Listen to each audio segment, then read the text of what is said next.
नमस्कार, AB news India में आपका स्वागत है। मैं अश्विनी वाजपेयी आपके साथ। आज हमारे साथ है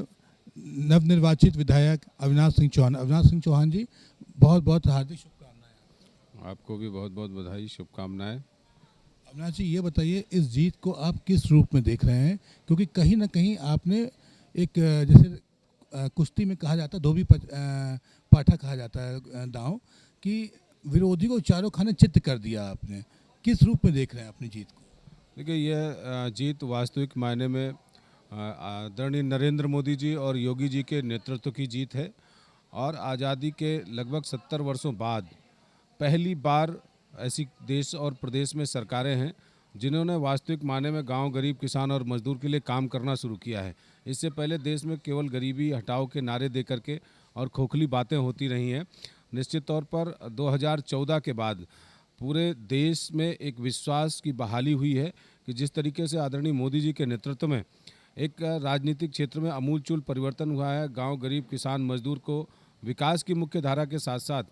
राजनीतिक सहभागिता दे करके और जिस तरीके से सामाजिक उत्थान की बात हुई है, और हमारी नरेंद्र मोदी जी की सरकार हो या हमारी योगी आदित्यनाथ जी की उत्तर प्रदेश की सरकार हो, हमारी सरकारों का लक्ष्य अंत्योदय है, हमारी सरकारों का पथ अंत्योदय है और हमारी सरकारों का प्रण अंत्योदय है। हम समाज के अंतिम पायदान पर खड़े व्यक्ति के उत्थान के लिए समर्पित हमारी सरकारें हैं। और भारतीय जनता पार्टी को इस देश और प्रदेश में जब जब भी सेवा का मौका और अवसर प्रदेश और देश के लोगों ने दिया है, भारतीय जनता पार्टी के लिए सत्ता कभी साध्य नहीं रही है। भारतीय जनता पार्टी के लिए सत्ताएं व्यवस्था परिवर्तन का माध्यम रही हैं। और आपने देखा कि जिस तरीके से 2014 के बाद आदरणीय मोदी जी के नेतृत्व में एक हमारी 7.5 वर्षों की सरकार केंद्र की हो गई, और आज किसी भी राजनीतिक दल या कहें तो कोई भी व्यक्ति आज उंगली उठा करके यह नहीं कह सकता कि 7.5 नए फूटी कौड़ी का भी कोई आरोप हमारी केंद्र की सरकार पर हो, या आदरणीय योगी आदित्यनाथ जी के नेतृत्व में हम दूसरी बार उत्तर प्रदेश में अपनी सरकार बना चुके हैं। और इस तरीके का कोई भी प्रश्न हमारी सरकारों के सामने नहीं खड़ा कर सकता, क्योंकि आपने देखा कि कोविड का संक्रमण कालखंड रहा हो, आदरणीय मोदी जी के नेतृत्व में उस वैश्विक महामारी को देश के अंदर जिस तरीके से हमने लड़ करके और समाप्त करने का काम किया, वो देश ही नहीं बल्कि दुनिया के अंदर एक संदेश गया कि एक डेंस पॉपुलेशन वाला भारत जो 135 करोड़ आबादी का देश है, और तब दुनिया के लोग यह कयास लगाते थे कि भारत के अंदर कोविड जैसी संक्रमण की महामारी से कैसे लड़ा जाएगा। लेकिन आदरणीय नरेंद्र मोदी जी का कुशल नेतृत्व और इस देश को संभालने में बड़ा कामयाब रहा। और पहली बार देश सहित पूरी दुनिया ने देखा कि इस कोविड जैसी महामारी से लड़ने को लेकर के हमने कई वैक्सीन का इजाद किया, और दुनिया का पहला देश है भारत जिसने अपने देश के नागरिकों को मुफ्त में वैक्सीन दे करके और देश को ही बचाने का काम नहीं किया, देश के लोगों की जान माल की सुरक्षा करने का ही काम नहीं किया, बल्कि दुनिया के वह तमाम देश जो वैक्सीन का इजाद नहीं कर पाए और जो वैक्सीन को खरीद नहीं सकते थे, हमारे देश के यशस्वी प्रधानमंत्री जी ने वसुधैव कुटुंबकम वाले विषय को चरितार्थ करते हुए, और दुनिया के अंदर भी हमने इस कोविड महामारी लड़ने में भारत की जो सहभागिता रही वह दुनिया में अपनी अमिट छाप छोड़ने का काम किया है। और निश्चित तौर पर जो एक लगातार राजनीतिक दल और नेताओं और जनता के बीच में जो अविश्वास की खाई पैदा हो गई थी, पहली बार 2014 से उस विश्वास की बहाली आदरणीय मोदी जी के नेतृत्व में हुई है। और इस देश और प्रदेश के गांव, गरीब, किसान, मजदूर ने ये जान लिया है कि अब तक जो भारतीय जनता पार्टी कहती रही है और उसको चरितार्थ करने वाला एकमात्र राजनीतिक दल है। और दल के बारे में अगर बात करें तो बाकी जो सामने दल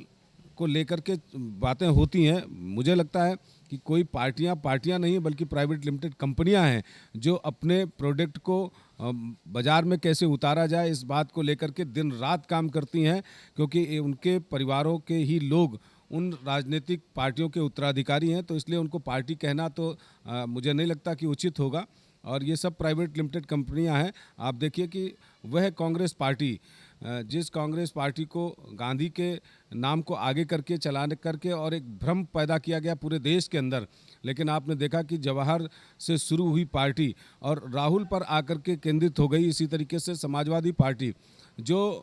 लोहिया जी के आदर्शों पर चलने की बात करती है, लेकिन वह खोखला समाजवाद जब देखे कि राष्ट्रीय अध्यक्ष के रूप में तो मुलायम सिंह यादव, लोकसभा में पक्ष रखना हो तो रामगोपाल यादव, और उत्तर प्रदेश में मुख्यमंत्री बनने की बारी आए तो अखिलेश यादव, लोकसभा में सांसद के रूप में प्रतिनिधित्व करना हो तो डिम्पल यादव, तो अक्षय यादव, तो प्रतीक यादव के नाम पर जो लोहिया जी का समाजवाद है वो मुलायम सिंह की देहरी यानी सैफई में उनकी चौखट पर दम तोड़ता नजर आता है। वहीं दूसरी तरफ उत्तर प्रदेश में बहुजन समाज पार्टी, जिन्होंने दलित की बेटी होने का दम भर करके और इस उत्तर प्रदेश के गरीबों की रहनुमाई करने का जो झूठा भ्रम पैदा किया। आप सब ने देखा कि जब उत्तर प्रदेश में बहुजन समाज पार्टी की सरकार थी, लगातार पूरे 5 वर्षों तक इस उत्तर प्रदेश के किसानों की, व्यापारियों की गाड़ी कमाई को किस तरीके से तमाम सारे भ्रष्टाचार हुए और इस उत्तर प्रदेश की जनता की गाड़ी कमाई को लूटने का काम हुआ। निश्चित तौर पर यह जनता है, सब जानती है, और उत्तर प्रदेश के लोग अब यह समझ चुके हैं कि उत्तर प्रदेश का हित, उत्तर प्रदेश का विकास और उत्तर प्रदेश को भयमुक्त और उत्तर प्रदेश को सर्वोत्तम प्रदेश अगर कोई पार्टी और कोई सरकार बना सकती है तो वह भारतीय जनता पार्टी और योगी आदित्यनाथ जी की सरकार बना सकती है। आप समाजवादी पार्टी का जिक्र कर रहे हैं, लाल बत्ती पे घूमने वाले कल्लू यादव के बारे में या उनके कार्यकाल के बारे में आप क्या कहना चाहेंगे? देखिए, जिसको जनता ने सिरे से नकार दिया उनके बारे में मुझे क्या कहना है। आप देख रहे हैं कि आज परिणाम आया है और उनकी जमानत जब्त हो गई है। जो अपनी जमानत न बचा सके, ऐसी समाजवादी पार्टी जिसको सिरे से समाज ने नकार दिया हो, और समाजवादी पार्टी की साइकिल पंचर होकर के सैफई पहुंच चुकी है और कांग्रेस कोमा में चली गई है, और इसलिए मुझे नहीं लगता कि अब समाज उनका संज्ञान भी ले रहा है। जहाँ तक समाजवादी पार्टी का विषय आपने छेड़ा, मुझे लगता है कि देश के सबसे छोटे सदन यानी ग्राम पंचायत से लेकर के और उत्तर प्रदेश के सबसे बड़े सदन यानी विधान परिषद तक का आज परिणाम पूरे उत्तर प्रदेश सहित पूरे देश के सामने है। और जिस तरीके से समाजवादियों को नकारने का काम उत्तर प्रदेश ने किया है, बल्कि मैं तो ये कहूँगा समाजवादियों को क्या, समाजवादी पार्टी के जो अराजक तत्व थे, जो गुंडे थे, जो जब उनकी सरकार थी तो थाने चलाने का काम करते थे, अपहरण उद्योग उनके समय में फल फूल रहा था, जिस तरीके से खनन माफिया फल फूल रहे थे, जिस तरीके से बीहड़ों में दासियों के गिरोह फल फूल रहे थे, उत्तर प्रदेश ने वो दंश झेला है। और इसलिए उत्तर प्रदेश के लोगों ने तय कर लिया है कि अब योगी आदित्यनाथ जी के नेतृत्व में उत्तर प्रदेश को आगे बढ़ाना है और श्रद्धेय नरेंद्र मोदी जी के नेतृत्व में इस देश को आगे बढ़ाना है। भाजपा ने बिहार की बनारस की सीट हारी है, इस पर क्या कहना चाहेंगे? देखिए, लोकतंत्र है और जो लड़ेगा वही ना हारेगा या जीतेगा, तो ये तो लोकतंत्र है और इस लोकतंत्र में जनता का जनादेश हम सिर झुका करके स्वीकार करते हैं। और आप उत्तर प्रदेश में प्रचंड बहुमत के साथ हम लोग आए हैं, ये भी एक बड़ा संदेश है। जितने भी बीडीसी और प्रधान गांव में रहते हैं, अभी तक का वो सब अपने को उपेक्षित महसूस करते थे, क्योंकि चुनाव जीतने के बाद कभी कोई एमएलसी उनकी सुध लेने नहीं जाता था। उनको आप क्या संदेश देना चाहेंगे? देखिए, पहली बार आज़ादी के बाद जिस प्रकार से यह स्थानीय निकाय का चुनाव लड़ा जाता था, भारतीय जनता पार्टी ने बिल्कुल इस चुनाव की परिभाषा को ही पलट दिया। और जिस तरीके से गांव का निर्वाचित हमारा सम्मानित प्रधानगण हो, हमारे सम्मानित क्षेत्र पंचायत के सदस्यगण हो, हमारे माननीय पार्षदगण हो, हमारे सम्मानित जिला पंचायत के सदस्यगण हो, या माननीय जो भी इस चुनाव में सहभागिता करने वाले ऐसे सभी जनप्रतिनिधि जिन्होंने यह मान करके कि यह चुनाव अब हमको स्वयं लड़ना है, स्वयं में लड़ना है, और यह कानपुर फतेहपुर स्थानीय निकाय क्षेत्र की यह सीट इस बात को बता रही है कि जहां एक तरफ प्रचंड बहुमत के साथ भारतीय जनता पार्टी के प्रत्याशी को जिताने का काम हुआ है और वहीं दूसरी तरफ समाजवादी पार्टी के प्रत्याशी की जमानत को जब्त करने का काम ऐसे सम्मानित मतदाताओं ने किया है। यह स्पष्ट संदेश है प्रदेश और देश के सामने कि भारतीय जनता पार्टी को लोगों ने अंगीकार किया है और समाजवादी पार्टी को नकारने का काम किया है। और मैं कहना चाहता हूं कि इस देश में और राजनीति में अहंकार का कोई स्थान नहीं होता, और समाजवादी पार्टी के जो युवराज हैं, और आपने देखा कि उत्तर प्रदेश के आम विधानसभा चुनाव में जिस अहंकार से लबरेज होकर के और उन्होंने उत्तर प्रदेश के चुनाव को एक मजाक बना करके और केवल ट्विटर और फेसबुक के माध्यम से लड़ने का काम किया, जनता ने सिरे से उनको नकारने का काम किया।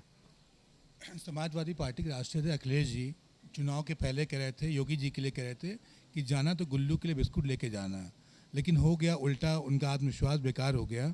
क्या आप संदेश देना चाहेंगे? वो तो गुल्लू के लिए बिस्कुट योगी जी के माध्यम से भिजवा रहे थे, आप अखिलेश जी को क्या देना चाहेंगे? देखिए, मैं अमर्यादित भाषा और टिप्पणी ये उनको शोभा देता है जिनका संस्कार ही नहीं है। और भारतीय जनता पार्टी के मूल में है कि हमारी पार्टी सर्वस्पर्शी हो, सर्वव्यापी हो और सर्वग्राही हो। और भारतीय जनता पार्टी की जो पहचान है समाज के अंदर, वह एक अनुशासित पार्टी के रूप में है। और भारतीय जनता पार्टी सर्व समाज को ध्यान में रख कर के काम करने वाली पार्टी है। और इसलिए हम ओछी टीका टिप्पणियों पर उनको कोई प्रत्युत्तर दें, मुझे ऐसा उचित नहीं लगता। और जिस प्रकार की टीका टिप्पणी अखिलेश जी के द्वारा लगातार हमारे नेताओं पर की जाती रही है, समाज ने उसका संज्ञान लिया। और विधान परिषद का चुनाव हो या विधानसभा का चुनाव हो, उनको जनता ने अपने मत रूपी ताकत का एहसास करा दिया है कि अब इस उत्तर प्रदेश और देश की राजनीति में ऐसे नकारा लोगों का कोई स्थान नहीं है जिनकी भाषा ही अमर्यादित हो, जो लोगों का सम्मान नहीं करना जानते हों। देखिए, राजनीति एक तपस्या है, राजनीति समर्पण है, लेकिन जिन्होंने राजनीति को पेशा मान करके किया हो, वो राजनीति की परिभाषा को क्या समझेंगे। और ऐसे लोग जो संस्कारहीन लोग हों, उन पर कोई टिप्पणी करना उचित नहीं है। और मुझे लगता है कि पहले देश और प्रदेश की सेवा से पहले उनको जाकर के किसी पाठशाला में, किसी आश्रम में जाकर के और संस्कारों की शिक्षा लेनी चाहिए। ये थे हमारे साथ अविनाश सिंह चौहान जी, एबी न्यूज़ इंडिया के साथ खास मुलाकात में।